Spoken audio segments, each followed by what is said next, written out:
Hi, I'm Charlotte, your podcast host for Conversation Jazz, a pod where we talk to professionals about their career journeys, giving you real insights and tips on how to get you where you want to be. My next guest is an American design executive with over 30 years' experience in the field. He's founded multiple design agencies and led design teams for some of the world's leading companies, including Target, Apple, US Bank, and National Australia Bank. He continues to inspire and shape the design industry with his vision and passion for simplicity, aesthetics, and amazing experiences. He's Lance Thornswood. Welcome, Lance. Hello, Charlotte. It's good to see you.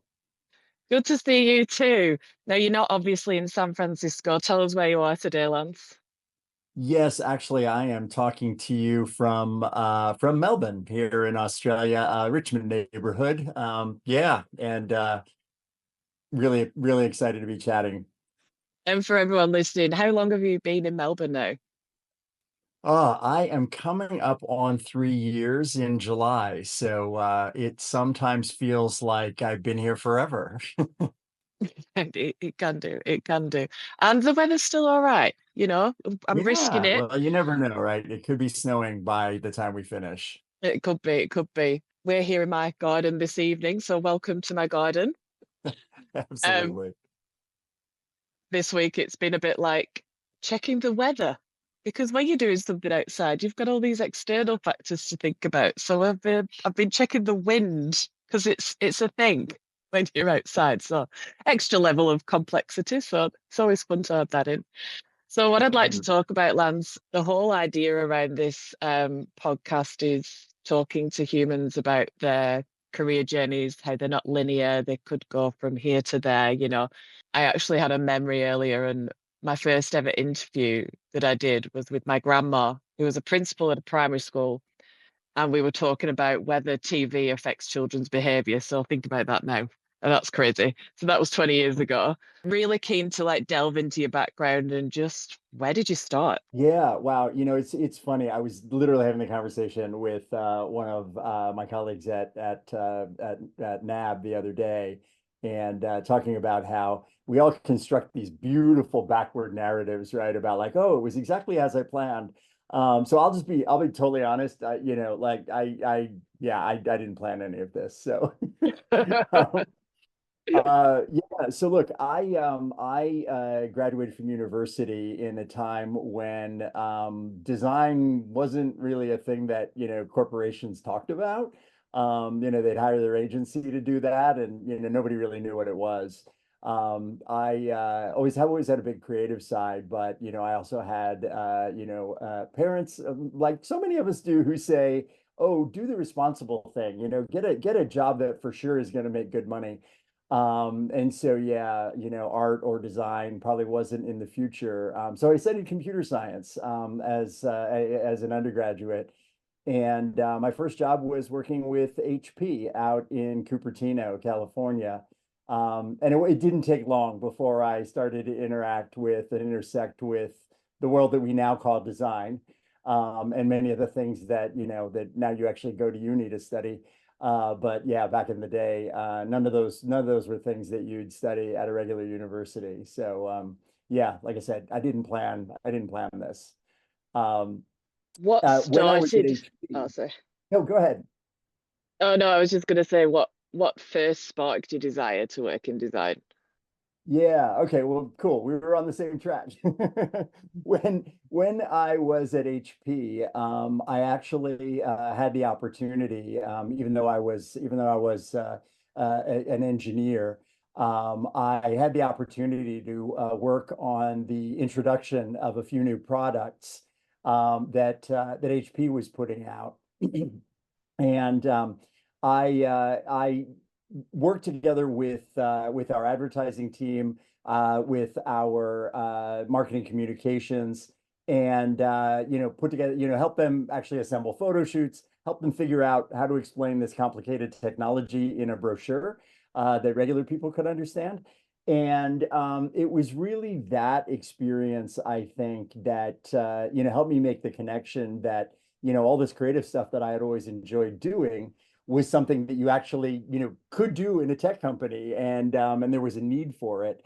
And I had the opportunity to work in sort of this whole space that I really hadn't been aware was a corporate thing. And that really opened the door for me. From that initial opportunity, I actually had the opportunity to work on a major rebranding and a brand identity project for HP. And I think that was what really cracked the door open because, that is exactly what we would call design, graphic design and working on an identity system and all the complexities and all the layers of that made me realize that, sort of the science part of my brain, the math side of my brain that's very systematic, and and the creative right side of the brain actually could really work together to produce these things that, that were actually quite complicated. And I realized I had a passion for it. So that was really my first entry point into, what ultimately became my career. I love that. I love that. It's like a switch moment when you realize you're like, oh, I can do both. I can do what I love, and I think it's really important. And I think 100%. that's why STEM is so important now. Teaching youngsters, like, back in the day, graphic design was paper and pencil on an easel kind of thing, and then translating that to this could be a real life career for you. And I think that's what we didn't have potentially, that's now so Yeah, important. 100%, 100%. I know I look back now and I think, look, you can go to Stanford D school, you can go to MIT design school. I I think if know, that had I know. existed, I'd have probably gone to one of those. Yeah, But I'm kind of exactly. glad that I forged my own path. Still a dream of mine to go to Harvard, but yeah, they don't quite offer the same. Who were your influences back in the day? Yeah, well, again, I'm totally going to date myself if my reference to not having design school hasn't already done that. Um, one of my absolute biggest influences, and I'm sure my team gets nuts because I quote this person all the time, but it's Steve Jobs. And that's probably not super surprising, since everyone thinks of Apple as one of the most design-driven companies in the world. But I literally had the luxury. I was working in Cupertino, and my apartment was, you could look out my apartment window into the executive floor of Apple's headquarters at the time. My roommate actually worked for the CTO of Apple, and so even though I was working for the competitor HP, I felt this really close connection. And it was in the era that Steve was, he'd been forced out of Apple, and to see them flounder, and then to see him come back in 1999, and and turn Apple into the highest value cap market cap company in on the planet. Pretty genius. But I've always looked at the things that they've done since the first Macintosh ad, throwing the hammer at Big Brother on the screen, and I've always found it really inspiring. I think that they have held the torch up for the rest of the world, and they're a company that has always had the point of view that um, if we're going to create something really great and wonderful and simple and easy, it's probably going to be damn hard to do that. It's going to be a lot of work. It's going to cost money and time and effort. And, if you want to achieve something great, you gotta put in the energy, you have to put in the work. And that is something that really that really landed with me, was that, doing an amazing job, it isn't easy. If it was easy, we'd be surrounded by wonderfully designed experiences and products, and we're clearly not, right? So it's got to be hard work. And yeah, he just really inspired me, and he continues to do so, a decade after his passing. Yeah, I love that. Thanks, Lance. I just had a mini panic mode then, where I was like, did I press record? Because that was really beautiful. All right. Who have been your mentors over your career? Because, mentors are so important in helping you grow as a professional. So who are your mentors, and any any stories you've got around that? Yeah, yeah. I have to say, I just thought of this one the other day. I was meeting with the new grads coming into NAB's grad program. So, right, they're right out of university, their first job. I think our grad program is probably very similar to what in the States in Silicon Valley we would probably have called the intern program. And Yep. And so lucky if you got a I paid was one back then too. Lucky if you I got a know, paid right? internship or a minimum wage. Yeah, no, 100%, 100%. While I was finishing up uni in my last year at uni, I was an intern. I worked for worked for Bell Atlantic, which is now in the States known as Verizon through a series of mergers. Um, and again, it had some very similar aspects, right? I was hired to be a techie. It was a database project, but the whole project was about how can we make it easier for it was the phone company, right? So how can we make it easier that when people call in to say, hey, I need a new phone line in my house 1.5 years ago, how can we get that line serviced into their home faster, right? And how can we make it easier for them to actually place that order, right? So even then, I was very focused on, you know, there's a customer outcome here that we're trying to achieve. And even though I didn't think about it as design, it was an amazing job. And I worked for an amazing leader who really leaned in hard on how important it was not only to deliver on these customer expectations, um, but also how important it was to make it easier for the agents who are taking these phone calls to actually be able to do it quickly and easily, right? Because, Yeah. they'll be happier. If they're happier and it's easy and it seems fun and easy, then the customer is going to have a better experience, right? So delivering that employee experience is as important because it has a direct impact on the customer. So that was sort of built into my psyche. But the really magic part of the story for me was when the internship was, winding to its end, and the company sort of had this approach where they would decide if they wanted to offer full-time employment to the people who at that point were now, on the eve of graduation and, be looking for what am I going to do for a job after school? And Pete Kaz, the leader I was just referring to, Pete pulled me aside into his office, and I'd received the offer letter, and I was pretty pumped. And he pulled me aside into the office, and he goes, "Why don't you have a seat?" And I knew I'd been doing a great job, so I was like, "What's this going to be about?" And he said, "Look, do yourself a favor. Do not accept our offer."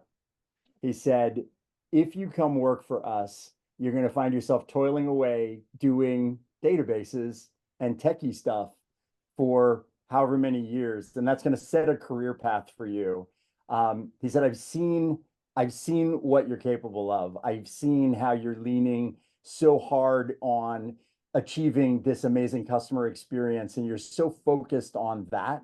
And he said, and if you come here, that's not what you're going to probably end up doing. He said, go out to Silicon Valley.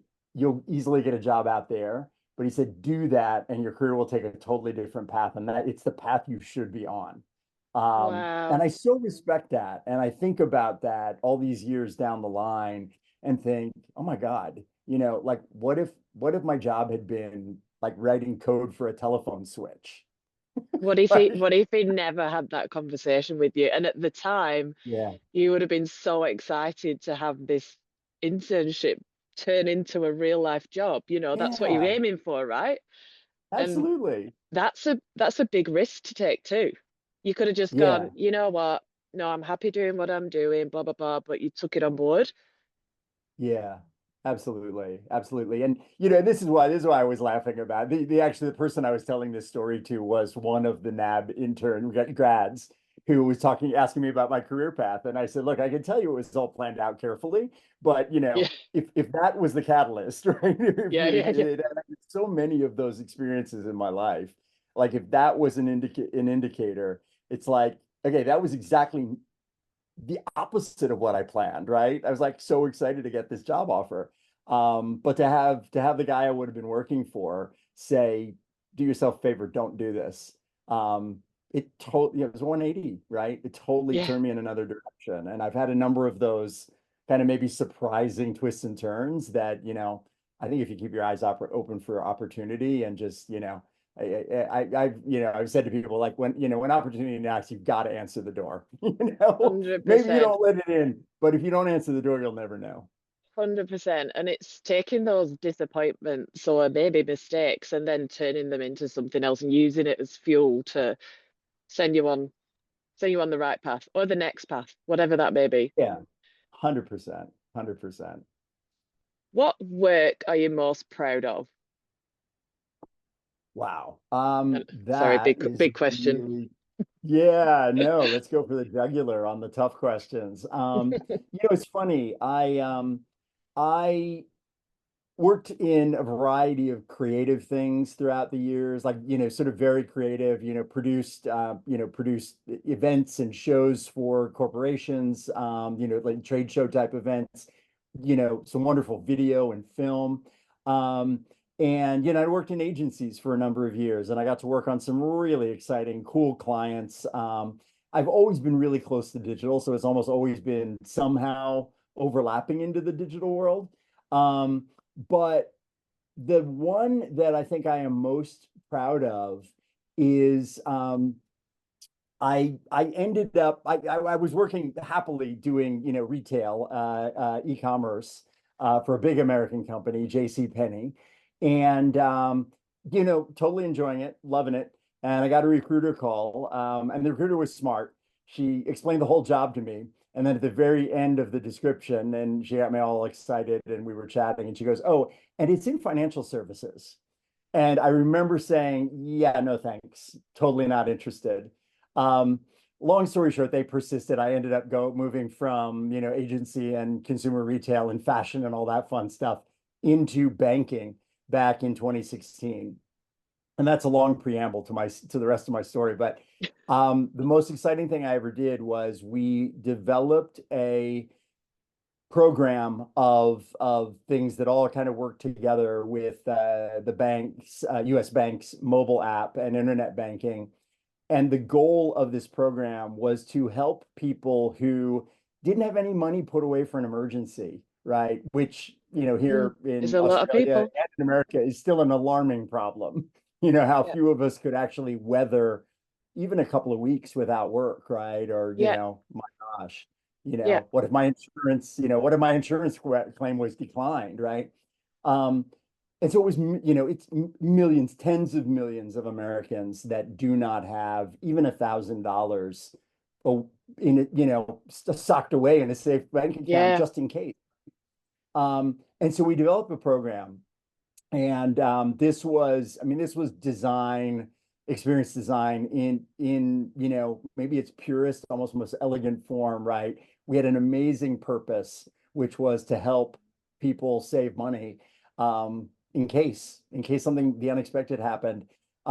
We incorporated behavioral design. We did user testing after user testing.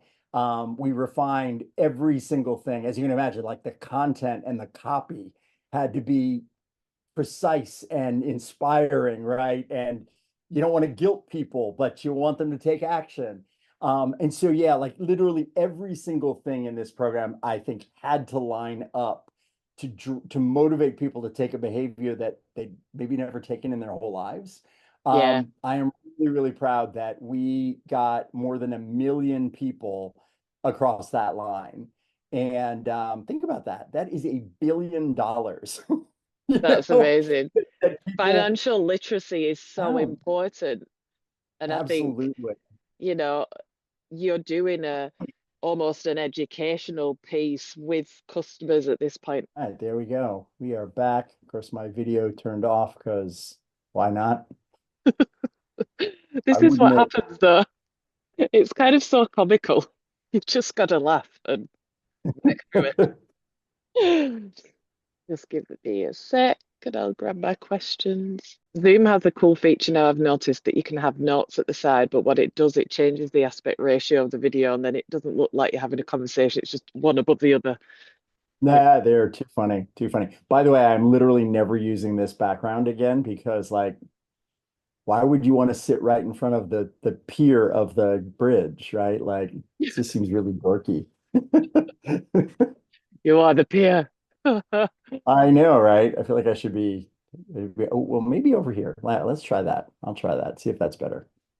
Okay, so Lance, is there anything in your career, or maybe it's more of a lifestyle thing, but is there something that you would like to do that you haven't yet?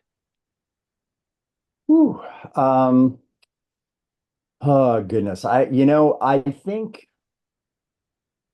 I don't know. I've always tried to lead like a very no regrets life, right? Like if the opportunity's there, I feel like I need to seize it. But Yeah, I think the thing that I would really love to do, and maybe more of it, yeah, it's probably more of a go back to something that I've not done in a really long time is I really used to enjoy music, composing, lyrics, performance.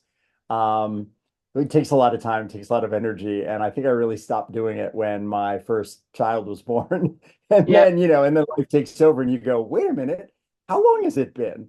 So yeah, I think, I would really like to get back into that.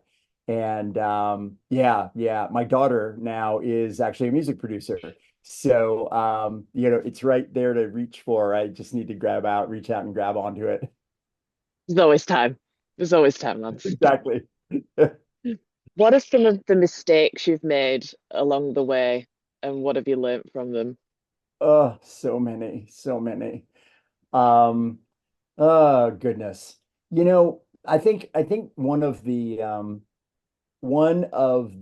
really instructive things that I learned, it was my first like big agency network job. So I was working for TBWA Chiat Day back in the States, and I was an executive creative director, really awesome. And I had this really, I also had this really strong tech background that we obviously have already talked about. And I was asked to step in as the agency's CTO for a period of time when the former one had resigned and they weren't sure what they were going to do, but they knew they couldn't not have one. Um, and in that role, I kind of went through a whole investment process to bring in some new tech. We thought we'd nailed everything. We thought we'd gotten it all, exactly right. Sort of done everything by the book. And long story short, it took us a few months to realize that the particular investment that we'd made was the wrong investment, and it cost the agency $500,000.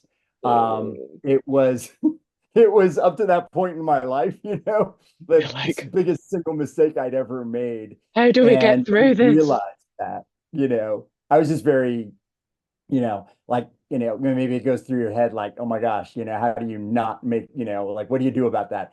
And I made the call. It was like, you know what, I'm just going to own it. And I'm going to go to the CFO and I'm going to say, you know what, I completely mucked this up.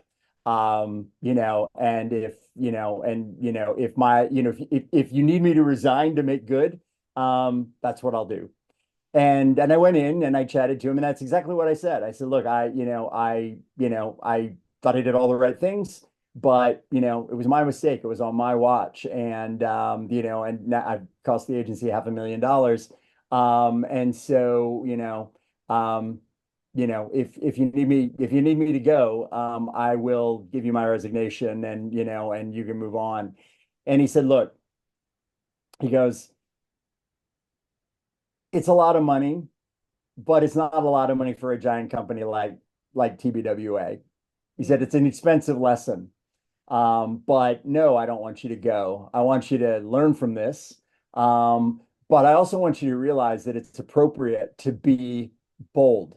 He said, look, we're, in the business that we're in, it's about taking creative risks. It's about pushing our clients to spaces that maybe they're not comfortable with, and you need to persuade them that it's the right thing to do. And, we hope we get it right most of the time, but we're not going to get it right all the time. And so he said, this happened to be a mistake that wasn't a mistake we made and forced it on the client. This was a mistake we made and we're eating it. And so he just said, look, be confident, continue to be bold, learn from this. And he goes, and you're going to make more mistakes. So, just be ready for that. And just, know why you did things, be able to explain your reasoning and your rationale. And if that's sound, then no one can fault you because things happen. Yeah. But you just approach it with good judgment. You give it your all, and again, like don't take the safe course, take the bold course because that's where the good things are. And I've carried that with me. It was a huge mistake. I'm still telling the story all these many years later. But it's something I also tell designers, right? Like literally, what is the worst thing that could happen to any of us in any job? The worst possible thing that could happen is you lose your job. And would that suck? Of course it would. But if you're skilled and you're great at what you do and you believe in yourself, that's not a showstopper, right? You go find another job. And so I think that the boldness that instilled in me, which has served me really, really well for all these years, um, I always approach tough decisions and bold recommendations with the mindset of, I did all the homework and I hope I got it right. Um, and there's no guarantees. So, I can be safe or I can be bold. And worst thing that happens is I have to go get another job. So yeah, it served me really well. So, I hope everybody makes a mistake like that and then can recover from it, Yeah. like that, because it's such a great lesson in life. I think it's, the lesson there is you've taken responsibility, you've been bold, you've learnt from it, you did the right thing. Right. I think that's really important. And, you've got to roll with the punches sometimes. You get made redundant, Yeah. you've got to come back from that. And sometimes these bad experiences are real blessings in disguise. Yeah, no, they really are. They really are. And once you've once you've been in the workforce for a while, I think, very few of us are unscathed by a redundancy or yeah, look, I've been let go from a job that I just had a brilliant performance review, right? And the company just Damn it. said, "Yep, we're downsizing, bummer." You know, um, but yeah, again, I think you have to believe in yourself first and foremost. And I think that in our field, I think in the field of design, we do need to be bold. We need to challenge the safe things, because otherwise, what do we have that's different than all the analytical thinkers around us who are going to spend all their time avoiding risk at all costs?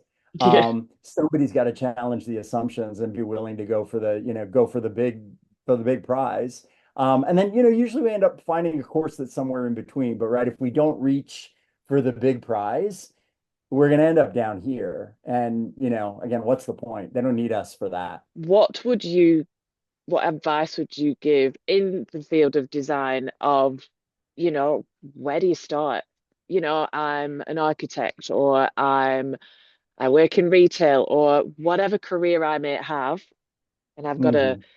an inherent need to design things, the world is changing with AI and things like that, it's a little bit Yeah. different and we've got to be on the tail and work with it. Yeah. What advice 100%. would you give? Yeah. I think design inherently is about it's a unique problem solving methodology, right? And it's not magic, you know, it's learnable. I think, some of us are maybe more pre-wired with some of the prerequisites that maybe make it for a easier career or maybe more approachable or, kind of like, when you say someone's a natural, Mm. but I think a lot of what we do as designers is very learnable and very accessible to people. So I think, again, first and foremost, it's about the problem solving methodology. It's the opposite of analytical problem solving, right? Analytical problem solving is figure out an idea and then try to figure out all the things that are wrong with it, right? So that you don't do the wrong idea, right? Whereas design is imagine multiple futures and then plot a course to the best one. And may not sound that different, right? But when you actually start doing it, you realize it's incredibly empowering. And all that's very learnable, right? So if someone is in a non-design field or maybe a design, something adjacent, um, I think learning about design thinking is the absolute first place to start. And there are some brilliant content available. I strongly recommend, like, one of the very first things anyone should look at is brilliant video produced by IDEO out in California. And it was reimagining the shopping cart. And it's an absolutely brilliant story. I'm But laughing I think because what it really goes to I've show done is, that scenario before. right? Yeah, but it's great, And right? I think it just opens your eyes to all the things that actually make up what we do. And so I think, I think that's probably it's maybe the hardest thing to overcome is the narrow perceptions and maybe even the narrow perceptions we bring as people in the field to like, what do we do? And then you're going to start to think about it and you go, I mean, I think about the colleagues I've worked with throughout the years, right? Engineers like myself, I got to tell you, one of the best motion designers I ever worked with. Um, she studied engineering as well, but she was a dance major, right? And I come back later and I'm like, of course she was brilliant at motion design. Like she studied motion in time and space, Yeah, yeah. choreography is that's what choreography is, right? And so I think, yeah, I think start with design thinking, accept that, and realize that so many fields of study contribute to great design outcomes. And so embrace what you've got, embrace what you already know, and think of ways to apply it. And then, I would say just give things a shot. One of the things we always talk about in design, particularly lean, and in the agile world is don't aim for perfect, aim for solid, aim for good, right? And then make it better. And you know what? Fail, right? Try things and let them fail when they don't work, and just accept that that's part of the process. And so I think, it's as much challenging yourself on your mindset as it is, learning hard skills. And both will be needed, right? But I think that's the thing we have that I think AI will, it can aid what only humans can bring.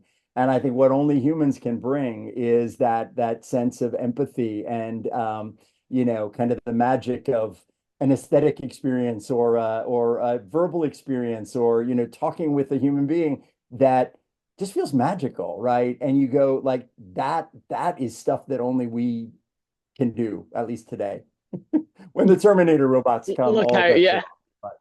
But And to round us out, Lance, I'd like to know what your favorite quote or quotes um, is are, and it doesn't have to be design or career. What's a quote that really resonates with you? Absolutely. Well, one of my all-time favorites, and has actually become a little bit of my personal brand at National Australia Bank at NAB, is design is not about how things look. Fundamentally, it's about how things work. And that is a bastardization, I think, of a Steve Jobs quote. But that's really what it's all about, right? We create things that work.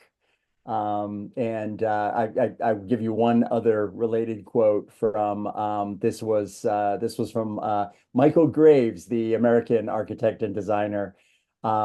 He said, "Design is the beauty of things that work." And I loved that. And he actually hand engraved that on an Alessi teapot that he designed. I love that. Lance, thank you so much for your time today. Absolutely. Charlotte, it's a pleasure. Thank you for having me on.